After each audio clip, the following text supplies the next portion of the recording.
This interview is for information only and should not be considered as investment advice or a recommendation to buy shares in the company featured. Welcome to this Stock Box interview.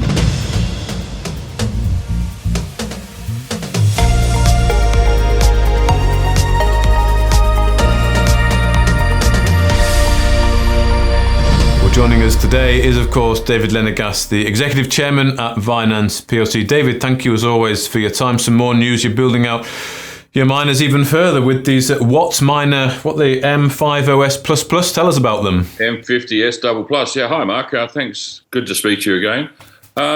From sunny London town for a change. It goes along the lines of us continually upgrading and expanding the fleet in our hosting sites.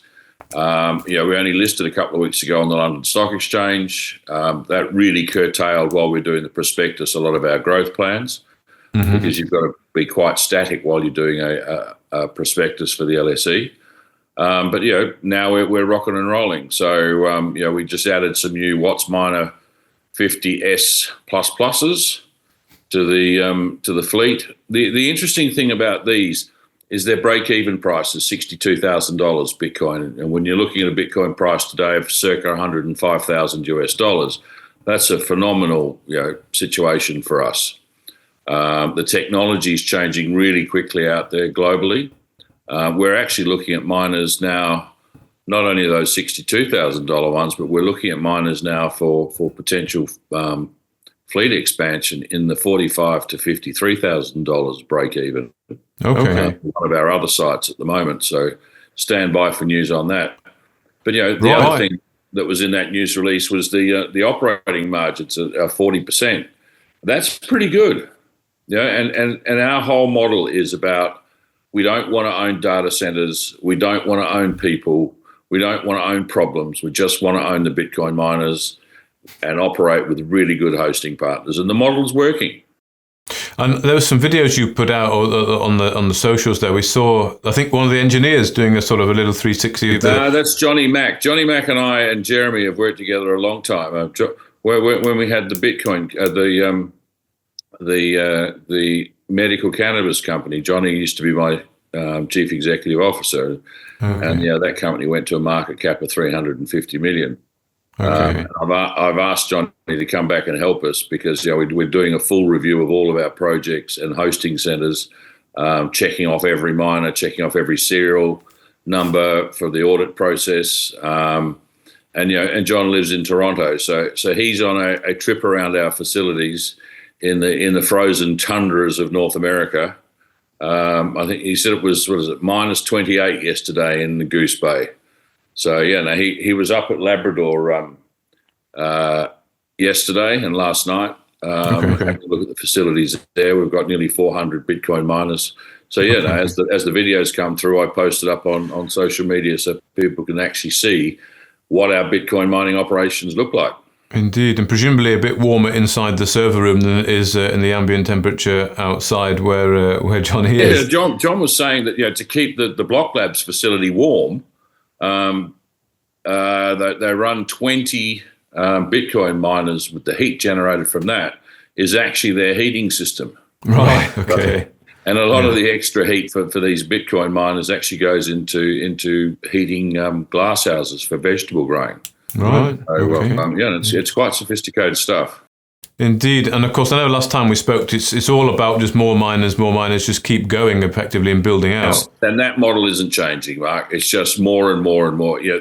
It's all about building up a number and lots of numbers as we grow. And making sure that as we grow, we're always upgrading the fleet so we're relevant. I mean, these WhatsMiner M50Ss that we just bought should see us through the next 3 to 4 year cycle into the next halving.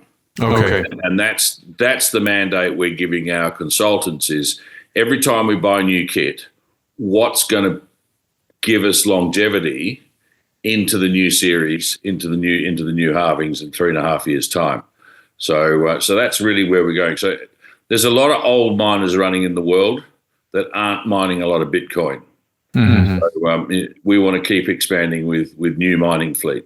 Okay. And you intimated that You intimated that there's more news to come, getting even that break-even cost lower. So what are we looking at here? What sites perhaps would be the next ones to get some attention? Well, Indiana and Iowa, we haven't done any expansion there for a while. So we're in deep discussions with those people about potentially sort of quadrupling the size of the fleets there. Okay. That's not insider information. I mean, we've said that we'll be looking at expanding our existing hosting sites. And then we're looking at a number of new states and a number of new sites with a number of new hosts as well. Okay. So, people ask me, where do you want to be in a year's time? I would like to be not in 5 US and Canadian states. I'd like to be in 55 US and Canadian states with 30 Bitcoin hosts and 200 to 300 miners in each state. Okay. So that's our model, and that's where we're pushing towards.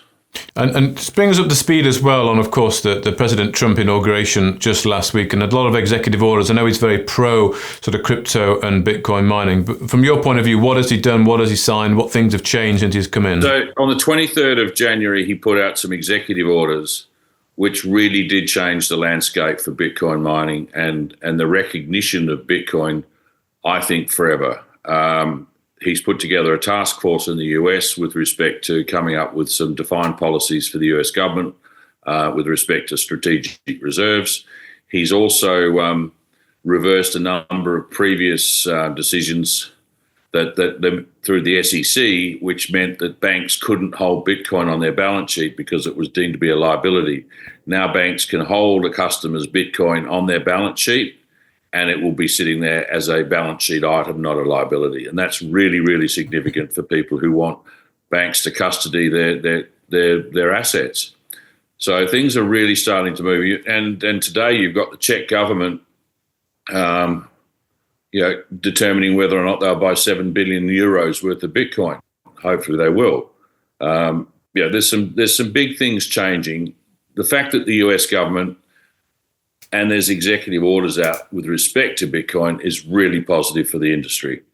Yeah, indeed. And that Czech government news, and that's interesting. Is that almost building a strategic reserve a little bit, maybe? Do you think? What they've said is that they're proposing to the central bank that they hold 5% of their cash assets in Bitcoin, which works out at 7 billion euros.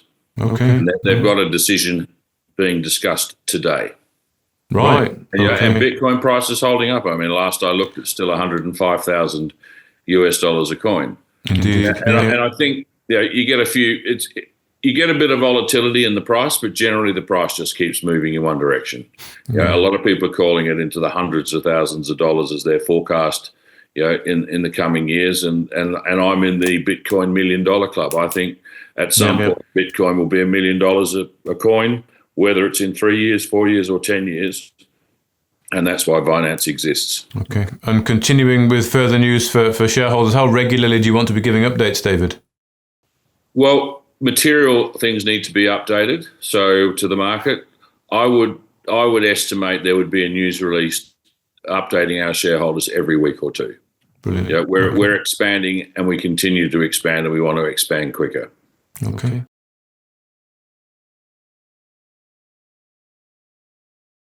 Great. Thanks, Mark. If you enjoyed this interview, then give us a thumbs up, a like or a retweet. Subscribe to us on YouTube or follow us on Twitter and hit that notification bell to be the first to know when we release new content. There's loads of great content on our website too, across all our programs at stockboxmedia.com. Thank you for watching.